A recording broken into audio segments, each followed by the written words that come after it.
இலங்கையை வீழ்த்தி தொடரை கைப்பற்றியது இந்தியா. T20 போட்டியில் அபார வெற்றி.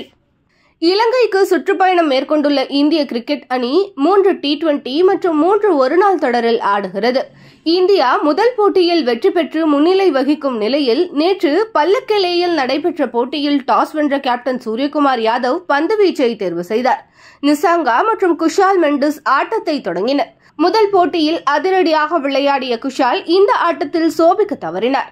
10 ரன்கள் மட்டுமே எடுத்து ஹர்ஷ்தீப் பந்தில் பிஷனாயிடம் கேட்ச் கொடுத்து வெளியேறினார். பின்னர் வந்த குஷால் ஃபெரோரா நிசாங்காவுடன் இணைந்து ரன் குவிப்பில் ஈடுபட்டார். ஆட்டத்தின் 9வது ஓவரில் பிஷனாயிடம் LBW முறையில் 32 ரன்களில் நிசாங்கா அவுட் ஆனார்.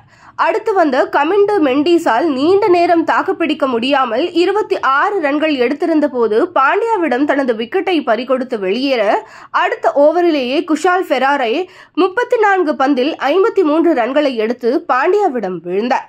அதன் பிறகு வந்த பின்கள வீரர்களின் சொதப்பலான ஆட்டத்தால் 20 ஓவரில் இலங்கை அணியால் 161 ரன்களை மட்டுமே சேர்க்க முடிந்தது. இந்திய அணி சார்பில் ரவி பிஷனாய் அதிகபட்சமாக 3 விக்கெட்டுகளை சாய்த்தார்.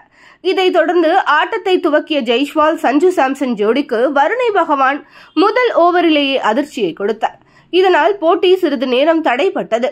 அதன்பின் DLS முறைப்படி இந்திய அணியின் வெற்றி இலக்கு 8 ஓவர்களில் 78 ரன்கள் என்பதாக மாற்றி அமைக்கப்பட்டது. சந்தித்த முதல் பந்திலேயே தீக்ஷனா பந்தில் கிளீன் போல்டாகி வெளியேறினார் சஞ்சு சாம்சன். தொடர்ந்து வந்த கேப்டன் சூரியகுமார் யாதவ் வழக்கம் போல் வான வேடிக்கை நடத்தினார். 5வது ஓவரில் அணியின் ஸ்கோர் 51 இருந்த போது பத்திரானா பந்தில் சங்கவிடம் கேட்ச் கொடுத்து 12 பந்துகளில் 26 ரன்களை சேர்த்து வெளியேறினார் ஸ்கை. அதிரடியாக ஆடிக்கொண்டிருந்த ஜெய்ஸ்வால் 15 பந்துகளில் 30 ரன்களை எடுத்த ஓவரிலேயே வெளியேறினார். இதில் 2 சிக்ஸர் உட்பட 3 பவுண்டரிகளும் அடங்கும். இறுதியாக பாண்டியாவின் அதிரடியில் இந்தியா வெற்றி பெற்றது. அவர் 9 பந்துகளில் 22 ரன்களை சேர்த்தார்.